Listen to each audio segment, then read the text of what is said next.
خان صاحب کی چوری کا پروٹیکشن کرتا ہے، تو جب اس ہاؤس کا، سینٹ کا، فائنانس کمیٹی، پیک کمیٹی، دونوں ہاؤسز کا نیب کا چیئرمین کو بلاتا ہے اس کے ایکسپلینیشن مانگنے کے لیے کہ آپ دعویٰ کرتے ہو کہ 800 بلین سے زیادہ روپیز کا کلیکشن نیب کا رہا ہے، مگر ٹریجری کے اکاؤنٹس میں صرف اور صرف 6 بلین اکٹھا ہوا ہے. آپ کا 800 بلین کا دعویٰ اور ٹریجری میں صرف 6 بلین پہنچنا، یہ سب سے بڑا سوال ہے ہمارا کرپشن کے اداروں سے کہ یہ پیسہ کہاں گیا. اگر آپ نے یہ چوری کا پیسہ پکڑا تھا اور جمع کیا تھا تو شوکت طرین صاحب کے لیے، فائنانس منسٹر کے لیے، حکومت کے لیے یہ تو ون فال ہوتا، وہ اس قسم کا پیسہ کو استعمال کر سکتے. مگر ان کا جھوٹ اس بات پہ پکڑا گیا کہ ٹی وی پہ دعویٰ کرتے ہیں 800 بلین کا اور بینک اکاؤنٹ میں 6 بلین جمع کیا. اس کا حساب کا ہم مطالبہ کرتے ہیں کہ نیب چیئرمین اپنا اثاثے قوم کے سامنے دکھائے. نیب کا ہر آفیسر چیئرمین سے لے کے آئی او تک اپنے اثاثے قوم کے سامنے لے کر آئے. ہمیں پتا چلے کہ یہ 800 بلین روپیہ کہاں گیا. فورن فنڈنگ کیس پہ پوری میڈیا، پوری دنیا آپ کو بتا رہا ہے. میں ڈیٹیلز میں نہیں جاؤں گا، مگر اتنا ہی کہوں گا کہ جو پورے پاکستان پہ الزام لگا رہے تھے، ہر کسی کے پورے خاندان کے نسل پہ الزام لگا رہے تھے، اب خود پکڑے گئے. جناب اسپیکر، خود پکڑے گئے، جھوٹ پکڑے گئے، فورن فنڈنگ پکڑا گیا. اب اس کا حساب لینے کے وقت آ گیا ہے. ہم فورن فنڈنگ پہ بھی نہیں چھوڑیں گے.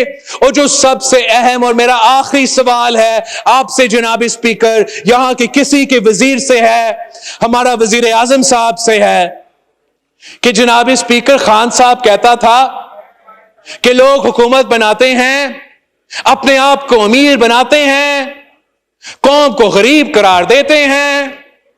خان صاحب دعویٰ کرتا تھا باقی سب کرپٹ ہے، کرپشن پہ اپنے مال بناتے ہیں، اور یہ تو صادق اور امین کرپشن کے خلاف علم اٹھانے والے خان صاحب ہیں. تو پھر خان صاحب سے سوال ہے، خان صاحب کے سوال یہ ہے کہ جب خان صاحب وزیر اعظم نہیں تھا تو اس نے 282,000 روپیز کا ٹیکس جمع کیا 2018.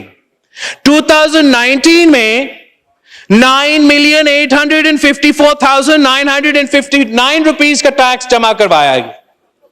نہ جناب اسپیکر، یہ کوئی اور بھی ہوتا، یہ شہباز شریف صاحب ہوتا، میاں صاحب ہوتا، ہمارے وزراء صاحبان ہوتے، میں مان ہی لیتا کہ وہ کاروباری لوگ ہیں، کوئی کاروبار کرتا. مگر خان صاحب کا کیا ایسے جادو کا کری ہے کہ اس معاشی حالات میں جہاں ہر پاکستانی غریب تر ہوتے جا رہے ہیں، مہنگائی، بے روزگاری، غربت عروج پہ ہیں، مگر خان صاحب کے پاس ایسا کیا جادو ہے کہ خود اس کا کمائی میں اتنا اضافہ ہوا ہے، 58 ٹائمز اضافہ ہوا ہے، 5,800% اضافہ ہوا ہے ایک سال حکومت میں آ کے. پہلے کہتا تھا کہ اپنے کرکٹ کے کھلونا بیچتے وہ اپنا گزارا کرتا تھا. اب ایسے کیسا بزنس ہے، ایسا کیسا کام ہے کہ خان صاحب نے اپنے آپ کو امیر بنا دیا مگر ملک کو کنگال کر دیا. اب یہ منافقت نہیں چلے گا. پاکستان کے عوام بیزار ہے، عام آدمی، سفید پوش، محنت کش کسان، نوجوان، بزرگ، طلبہ، سارے کے سارے تیار ہے. 27 فروری پہ ہم کراچی سے نکلیں گے، یہاں پہنچیں گے. جناب اسپیکر، آپ سے حساب لیں گے، ان سے حساب لیں گے. بس بہت ہو گیا.